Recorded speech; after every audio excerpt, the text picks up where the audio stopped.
একই বরফ একই বরফ। লাশের বরফ আর কিরকম? এটা বরফ যার দিকে ঠান্ডা হয়ে গেল। লাশের বরফ সব একই বরফ। একই বরফ একই বরফ। ওনারা জিজ্ঞেস করি, উনি বলে এগুলা খাওয়ার বরফ, তাই খাওয়ার বরফ বলে আমরা এগুলো তৈরি করি মাছের জন্য। খাওয়াইলে তো ওনারা আর লাশের বরফ খাওয়াবে না, মাছের গুলো খাওয়াবে না, খাওয়াইলে এগুলোই খাওয়াবে। লাশের বরফে তৈরি হচ্ছে মুখরোচক শরবত। কি অবাক হচ্ছেন? কাঠফাটাই রোদ্দুরে আমি কিংবা আপনি কিছুটা শান্তি এবং স্বস্তি পেতে এক গ্লাস কোমল পানীয় সড়ক কিংবা ফুটপাত থেকে অবশ্যই খেয়েছে।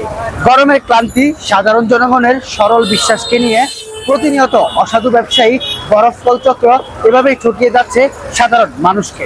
এমন চাঞ্চল্যকর তথ্য আজকে জানাবো আপনাদের।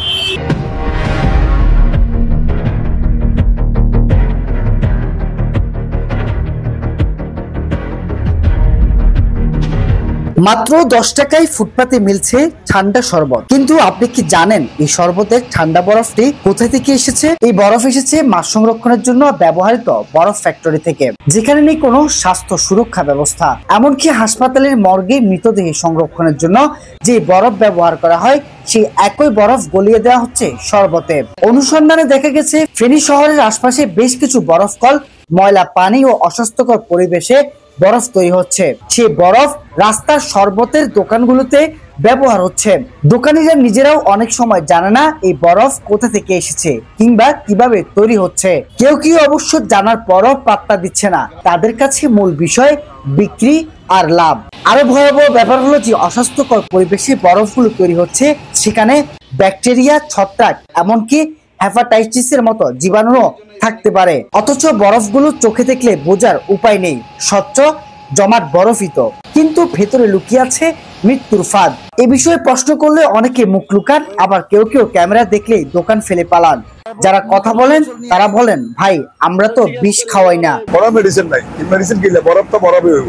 একই বরফ একই বরফ। লাশের বরফ আর কিরকম? এটা বরফ যার দিকে ঠান্ডা হয়ে গেল। মাছের বরফ, লাশের বরফ সব একই বরফ। একই বরফ একই বরফ। আমরা এগুলো তৈরি করি মাছের জন্য, বুঝছেন। মাছ ব্যবসায়ীরা নিয়ে যায় বা যে যে কাজে লাগে ওগুলো নিয়ে যায় আর কি। আমরা তো আর জানি না যে মানে এগুলো কি জন্য নিয়ে যাচ্ছে, বা জিজ্ঞেস করি না যে এটা কি করবেন, ওরকম আর কি। আমরা তো এখানে এগুলা তৈরি করি কিন্তু মাছের জন্য। ওনারা জিজ্ঞেস করি, উনি বলে এগুলা খাওয়ার বরফ, তাই খাওয়ার বরফ বলে খাওয়াইলে তো ওনারা আর লাশের বরফ খাওয়াবে না, মাছের গুলো খাওয়াবে না, খাওয়াইলে এগুলোই খাওয়াবে। আপনাকে লাশের থেকে খাওয়াচ্ছে এখন খাওয়ার আগে বললে একই চলছিল, খাওয়ার পর যখন বললেন তাও আগে বলা উচিত ছিল না। অথচ স্বাস্থ্যবিধি ছাড়াই তৈরি সেই বরফের উৎসগুলো দেখা যায় নোংরা দেয়াল, ময়লার স্তূপ আর দুর্গন্ধ ভরা পরিবেশ।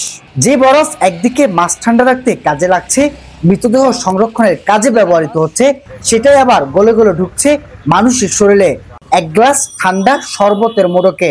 ঠিক এমনই প্রতিনিয়ত এক গ্লাস ঠান্ডা শরবতের স্বাদ নিতে গিয়ে যেন হারিয়ে না ফেলি জীবনের স্বাদ। তানজিদ শুভ, ফেনীর প্রত্যয়, ফেনী।